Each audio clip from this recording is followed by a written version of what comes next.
Hi YouTubers and wet shavers everywhere, it's Mark with GeorgeToon.com. I'm back with another Monday morning mailbag. Get yourself a cup of coffee, kick back, relax. Let's talk a little wet shaving and a few other things. What do you got this morning? Hang on. Oh yeah, that's really good. I got my Ohio mug here again, and I've got some Trader Joe's gingerbread coffee. Now, why the Ohio mug and the gingerbread coffee? When you think of gingerbread, you think of Christmas, you think of snow. And here in Northeast Ohio, what did we have just the other day? We had snow. It was snowing here. A week before, right around Easter and before Easter, it was like 65 degrees. And on April 17th, we had snow. Now, I took some footage of it, and I just couldn't believe it. You know, we had snow. I mean, it was covering the trees. It was covering the lawns. It was just amazing. And that's just the way it is in Northeast Ohio. Now, I always expect to see snow around April 17th, 18th, that sort of thing, because my oldest brother Jay was born on April 18th, and we always saw snow right around his birthday. So, yeah, I always expect the snow, and whenever I see snow around April 17th, 18th, I always think of my brother. He passed away in 2008, so whenever I see snow this time of year, I always think of my brother Jay. He was a really great guy. But yeah, that's just the way weather is in Ohio this time of year. And well, here, Alexa, what's the temperature? Right now, it's 54 degrees Fahrenheit. Tonight, expect a low of 29 degrees. Yeah, see, it's going to get cold again tonight, and the next few days it's going to warm up. It'll probably be 65 degrees like on Tuesday, Wednesday. Alexa, what's the temperature on Wednesday? On Wednesday, April 22nd, expect a high of 46 degrees Fahrenheit. 46. It's going to get crazy. Yeah, well, I thought it was going to be warmer than that. So it's going to be a little bit of a roller coaster before we get to May. But that's Northeast Ohio. Sometimes this time of year we'll have snow. The next day it'll be 60 degrees. Sometimes we'll have a cooling. Well, it just depends. So that's Ohio. But hang on. That's weather in Northeast Ohio. Maybe it's the same way in your neck of the woods, but we'll get through it. It'll start to warm up, and then everything will start to bloom, and then we'll be complaining about all the heat. Well, anyhow, film recommendation, because if you're at home, you're working out of your home, you're still inside, maybe you're looking for something to watch. Hey, I got a great film for you, a classic film starring Orson Welles and Joseph Cotten. It's called The Third Man. This is an absolutely fantastic movie. I can't tell you too much about the storyline because I'll ruin it for you, and I don't want to give you any spoilers. Just know that this film, though, was filmed in black and white. So that means that it's not going to be in color. You're going to see a black and white film. But what's great about it, because it's a film noir, that black and white photography is actually a character in the movie, so to speak. They do a lot with shadows and lighting that really push the story forward. Now, when the movie begins, just hang in there a little bit, because it does take a little while to get going, and before you know it, you're involved in the story and with what's going on with the characters. It really is a terrific movie. So I highly recommend it. It's a classic movie. It's great and refreshing to watch a movie where they don't rely on dialogue being peppered with a lot of four-letter words. Really, sometimes modern films and dialogue can really be peppered with a lot of profanity and four-letter words. It gets tiresome after a while. This is a refreshing change of pace where you don't see that, you don't hear it. It's really nice, and terrific movie. Really, the first time I saw this movie, it just quickly became a favorite for me. That's why I'm recommending it. A really neat change of pace.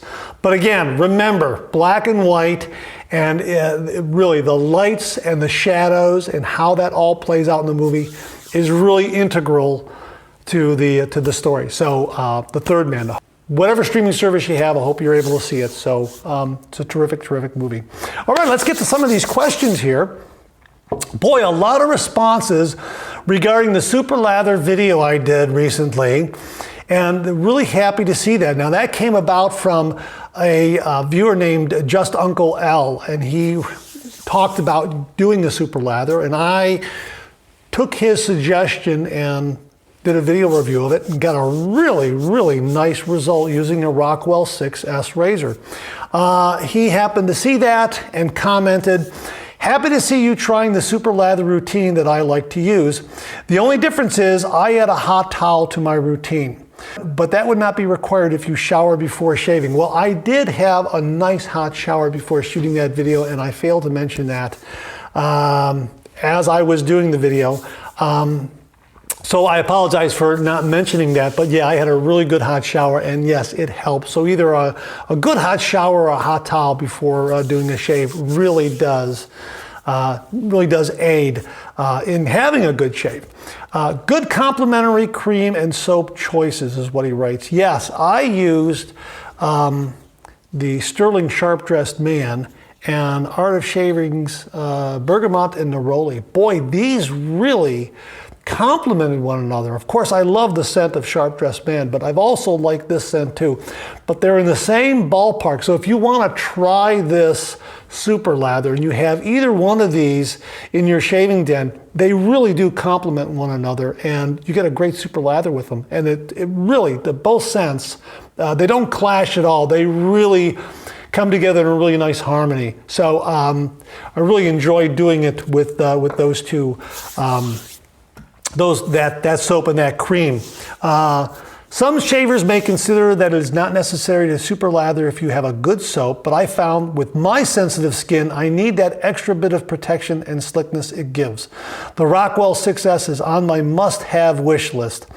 I would expect using the 1 and 3 plate together would work for me too. Yeah, that's what I use the number 4 plate with a 2 plate on the reverse side, and that worked well for me, gave me a good aggressive shave. But yeah, I'm like you, the number 3 plate with the number 1 plate on the opposite side is probably where I will be with that razor for the foreseeable future. It was nice to try the 4 plate, and I think that the super lather with these two guys really added some protection. Liked it a lot. It's a terrific shave, and I'm glad you enjoyed watching the result there, Just Uncle L.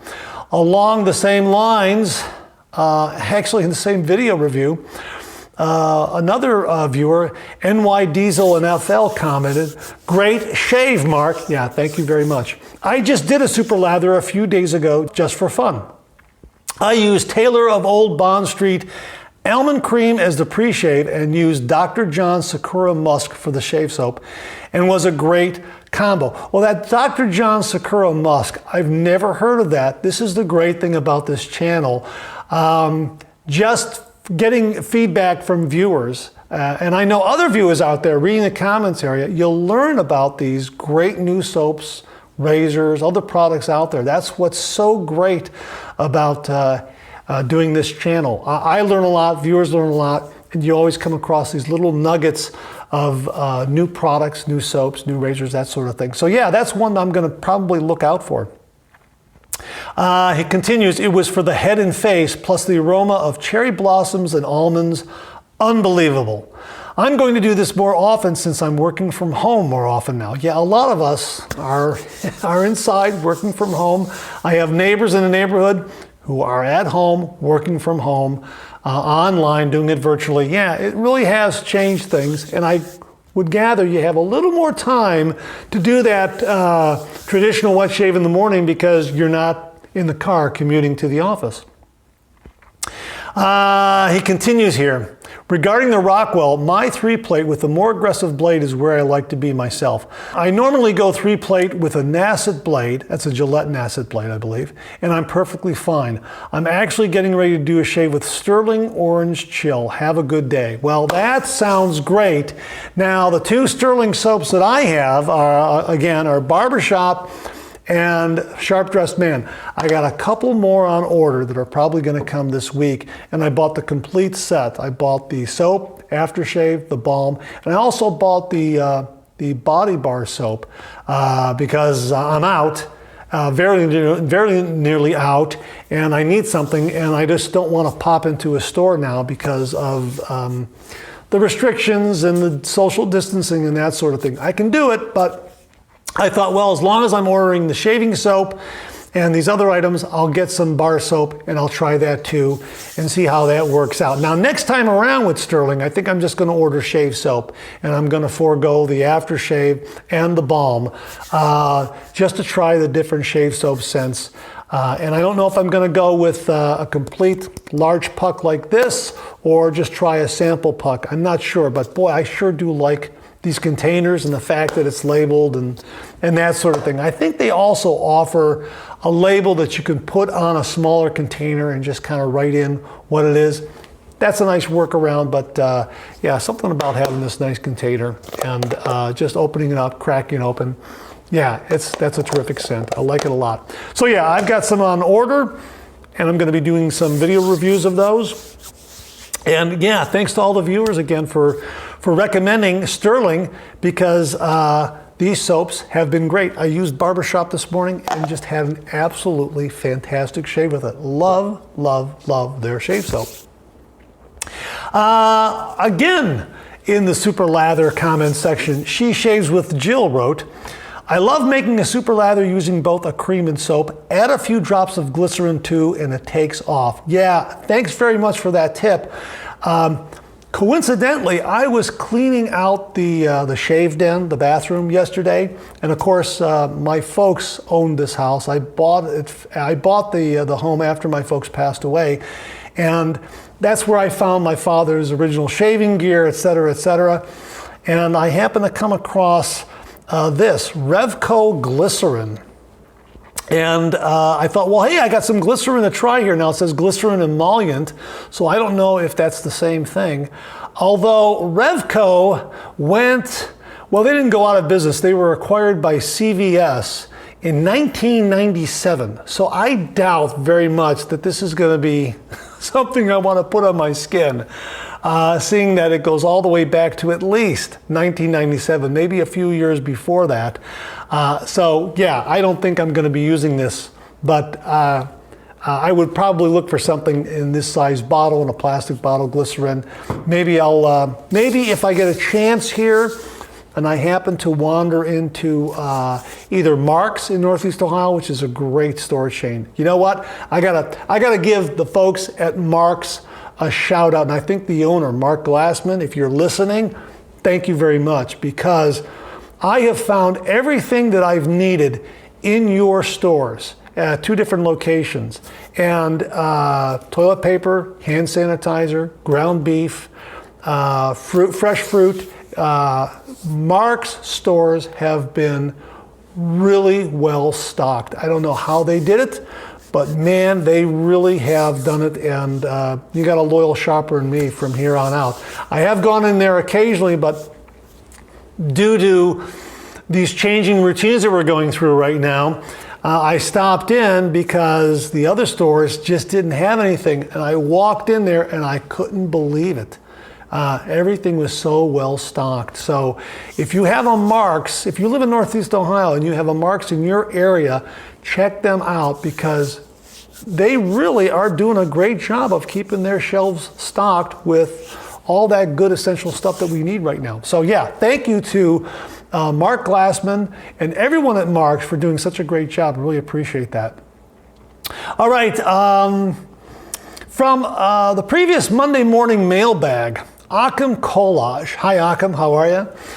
He wrote in rather, well, kind of a cryptic shorthand here. I'm assuming he was texting from his phone perhaps. But he was commenting about pre-shave oils and shaving routine with a pre-shave oil or with a pre-shave kind of ingredient of some sort, as our discussion has gone along, which brought us to super lather. But he commented about stretching skin. And he says, if one does shave every day, this certainly stresses the skin. I used to do so, trying to achieve a BBS result each day. Most skin do not take it. Now that's kind of shorthand. I guess what he's saying is that, a lot of wet shavers' skin can't tolerate shaving every single day. He says, tried pre-shave oils, they're oily. Better use of glycerin. Well, there you go, Jill, another viewer out there who upvotes glycerin. It helps, but still, by shaving each second day, it solves burns, irritation forever. Don't overstretch your skin. Cheers from Singapore. You know what, Akam, I agree with you. Now, I shave every day because I love the traditional wet shave, and it allows me to shave every day. And the one thing I do not do is use an opposing hand to stretch my skin. Now, I'm avoiding touching my face because you're not supposed to do that. I washed my hands well before I started the video. But the point is that a lot of wet shavers will actually try to grab hold of their skin and stretch it and then shave. And I don't do that because, as I understand it, overstretching the skin can lead to irritation because instead of cutting that whisker flush with the skin, you're actually cutting it to recede under the skin. And if it gets under the skin, then growing back is problematic because it may curl up, cause irritation, cause a razor bump, that sort of thing. Now, my understanding is this is what the problem with some cartridge razors are. Some cartridge razors. Cartridge razors, and folks, correct me if I'm wrong, comment below, correct me if I'm wrong. Cartridge razors do exactly what they advertise. That is, they pull the whisker and then they cut it so that it goes below the skin. And once it's below the skin, again, you're going to have that problem with it growing back out. It might get trapped, causing a razor bump or irritation. Whereas if you use a safety razor, you're just cutting it flush with the skin. You're getting a nice, smooth shave, but the whisker is able to grow back because it's still, very, very close to the surface of the skin, but it's still outside the skin. It's not below the skin. That's the way I understand it. So I never stretch my skin using an opposing hand this way or this way because my fear is that I will stretch too much and I will shave the hair so that it gets below the skin and results in irritation. I will use my facial muscles, say that 5 times fast, my facial muscles to stretch my skin just by doing this or pressing my tongue to my lower lip, bringing that out and then pulling my upper lip down. But I'm able to control that a little bit so that I don't overstretch. But yeah, that's a really good tip, Akam. Thanks for passing that along. Don't overstretch your skin. That's really, really very good. This comment is from Joe Davey 84, and he wrote, Mark, just found your channel and am loving it. The Monday morning Let's Talk Shaving is such an awesome idea and something I'd been hoping someone would do for a while now. I'll be following regularly from here on out. Thank you very much, Joe Davey 84. I really do appreciate that. And the reason why I started this segment on my channel is that I started to get a lot of comments and feedback on the various video reviews that I was doing, and I want to answer as many as I can. Sometimes some answers become a little more involved where I'm typing out maybe 4 or 5 paragraphs. So I thought that this would save time if I would just take some of those questions that needed a more detailed answer or needed something that required visual illustration, just like I did with stretching the skin and talking about that, it would be better to do it in a Monday morning mailbag session. And I've gotten some really, really nice responses and great feedback from viewers. And I thank you all very, very much for tuning in, for commenting, for liking, for sharing. And it's really helped the channel, and it's really made it very, very fulfilling to me. So really, thank you very, very much for that. And thank you, Joe Davey 84, for subscribing and being a new viewer. Now, again, in the Super Lather comments section, viewer IGT wrote, that editing is great. Now he's referring to, thanks very much for that comment.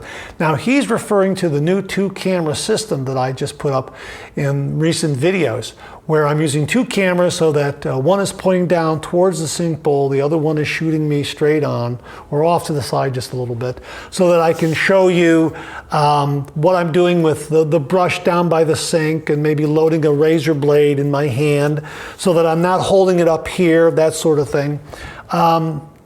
That's worked out really, really well, and I'm really enjoying the editing process. Now, if you have a son or daughter that is interested in doing this kind of thing on YouTube, or you yourself, and you're looking for an editing program, I can recommend one that I use, and it's free. It's called Kdenlive. Kdenlive. This is a Linux-based program because I run Linux, but it's also available for Windows and Mac. Now, you may have to jump through a couple of hoops in order to install it to those platforms, but it's free, it's very feature-rich, it's very powerful, and will get you up and running. And I'm still exploring a lot of the program in how to do certain things, but it's very intuitive and has a very easy learning curve. There are a lot of things that I'm still not aware of how to do, but I'm learning.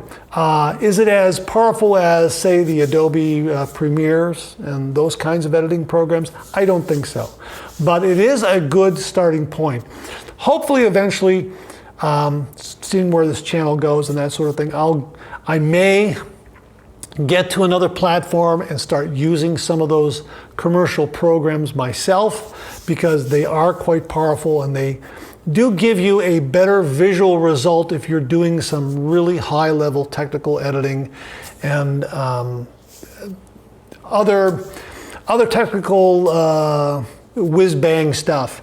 But what I have right now seems to work very well for my channel, and the two-camera system is really, it takes a little bit to set up, but it's really been a lot of fun.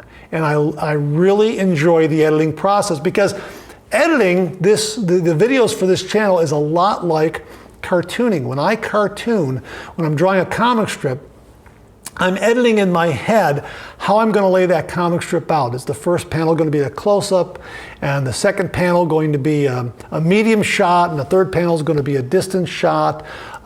Where am I going to put the text? How am I going to edit the text to make things a little, so it's a little more concise and flows a little more easily? Is one panel going to be open, borderless, that is, so to speak, and another panel maybe will be a circular border, or I'm doing something different with the panels? That's always been a lot of fun to me in drawing a comic strip, you know, trying to get that gag to flow from the first panel to the last panel. In the same way, the editing process with these modern tools we have, very, very similar. How am I going to edit this? Am I going to do a quick cut? Am I going to do a dissolve? Am I going to cut the camera 2 or stay on camera 1?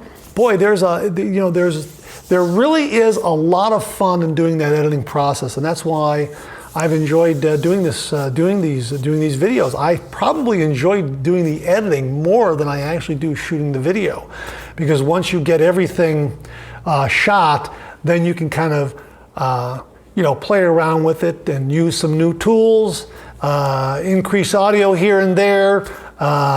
It's really been a lot of fun, and I enjoy doing the editing. So I'm glad that you noticed the two-camera system in the editing, and that makes me feel really, really, it's a very satisfactory feeling. So thanks very much for that. Okay, this next question comes from Peter Wandoff, Wandoff. Wandoff. Gee whiz, Peter, I hope I didn't mangle your last name. But thanks for the question, the comment. Peter commented in one of the Omni Shaver reviews that I did. The Omni Shaver right here. I use this to shave my head along with the Omni Shaver Touch-Up. Boy, these are great. This gives me a really fast, smooth, clean, quick head shave. These are terrific shaving tools for the head. Love it. And also the body. You can use it for your arms, your legs, that sort of thing. He wrote, "Great video, Mark. I just got mine on Wednesday and love it. I'm not quite that fast yet, but I'm getting there and having good success with shaving every day so far. Have a great weekend." Yeah, it really is probably the fastest way to shave your head. And as I say, I love using this. There's kind of a natural movement. You know, when I thought about it, when I had hair and I used to shampoo my hair, you know, I would just do this kind of motion back and forth and shampoo my hair. And that's the same kind of motion you have with this. Just follow the arrows, just shave in the direction of the arrows and just go back and forth because it's a bi-directional shaver. And it really does a fantastic job of shaving the head. Case in point, this morning I got up and I had a wonderful morning shave. Just a fantastic morning shave. I took my time, just had a great shave. Did 3 passes, just got a really nice result. It was just a nice, leisurely, terrific Sunday morning traditional wet shave. It was great. And then after that, I would say probably about 10, 15 minutes after that, I thought, well, you know what, I better shave my head. And I just, cracked this open and zip, zip, zip, zip, zip. Inside of 5 minutes, I was done. And loved the process being that fast because I had other things to do. I had to shoot this video, I had to make breakfast, make some coffee, that sort of thing. I just wanted to get the head shave done.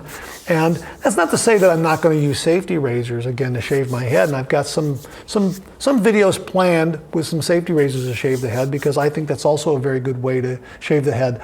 But this affords me more time to do my traditional wet shave on my face, which is why I like it so much. And it's terrific. And another key to it all is the shave butter that they make. This stuff is terrific. It is really, really super slick. It has tea tree oil, shea butter, and aloe. I think I'm going to use this for a face shave this week just to try it out, and I'll do a video review of that. But boy, I love the way this works and love the scent that it has, that just wonderful, natural, fresh, organic scent to it. And it skin conditioning, moisturizing, nourishing, wipes clean, paraben free.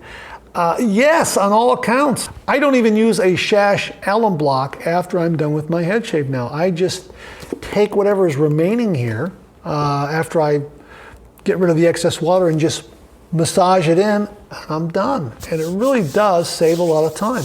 So yeah, like it a lot. And I am so glad, Peter, that you got one and you like it. I really am glad about that because it's just very satisfying that something that I recommend, another viewer tries it out and loves it. Really just great to hear that.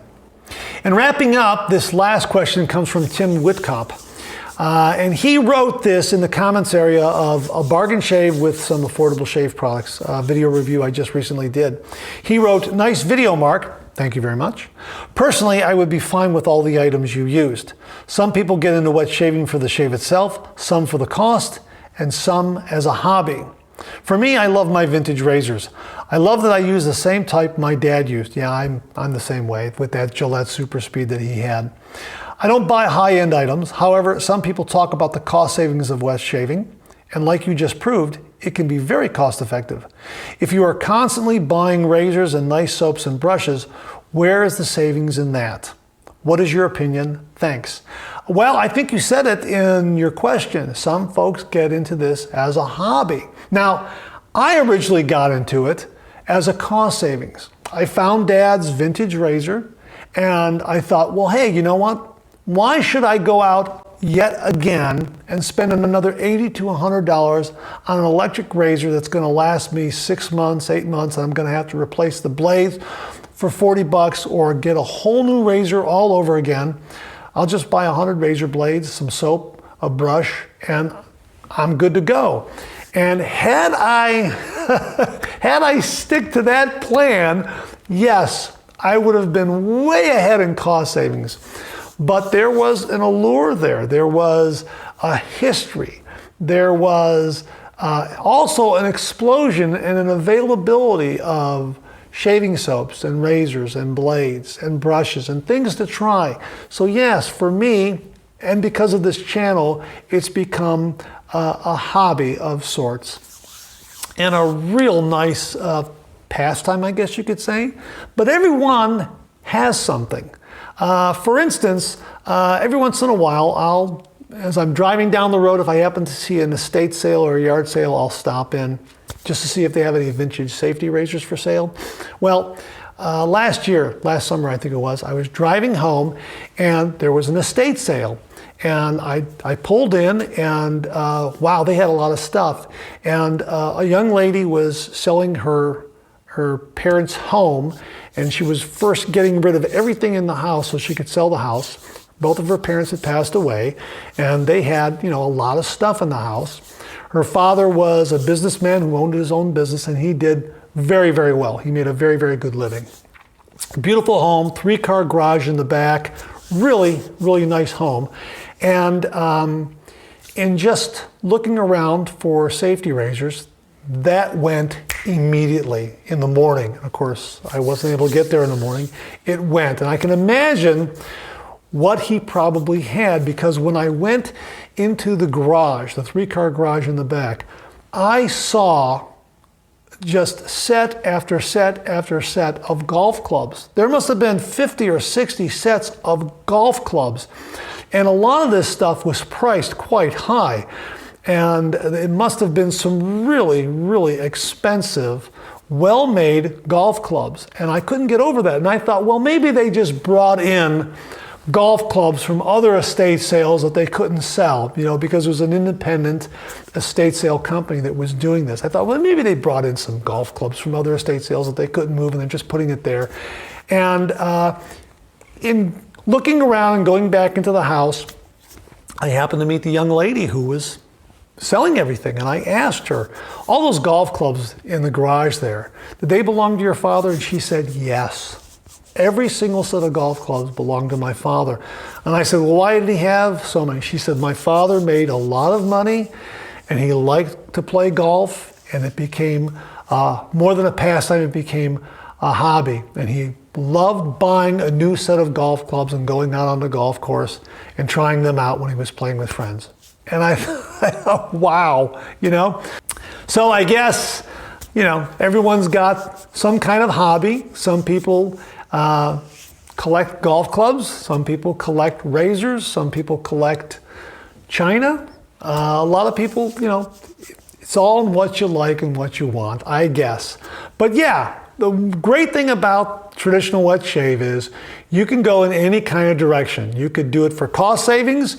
You can do it to get a great shave. You can do it as a hobby to really, fall into that rabbit hole like I and a lot of others have done, and really start learning about the history of it, and exploring new products, new designs, new approaches, that sort of thing. That's been great. That's been absolutely great.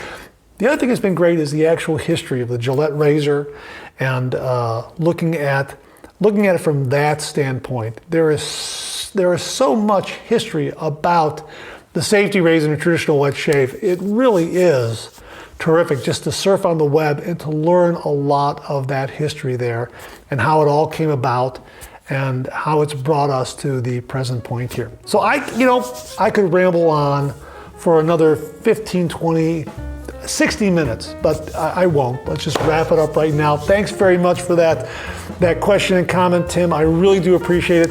Thanks to everybody who left comments and sent me emails. If you want to, if you have a specific question, you want to contact me, just go to mondaymailbag@gmail.com.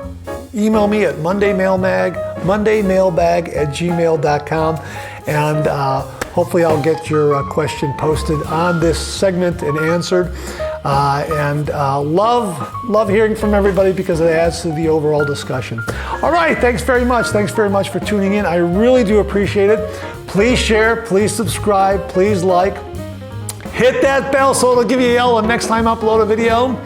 Comment below. Let me know. Check out the Executive Shaving Company. Use the code MARK5. Check out my blog, georgetoon.com/blog, for my comic strip George, other cartoons, other videos like this. Check out my Amazon product page at amazon.com/shop/marksrady, where you'll find all the products I review on this channel, organized and categorized, so you can find everything in a snap very easily. Thanks very much for tuning in again. I really do appreciate it. Make it a great week.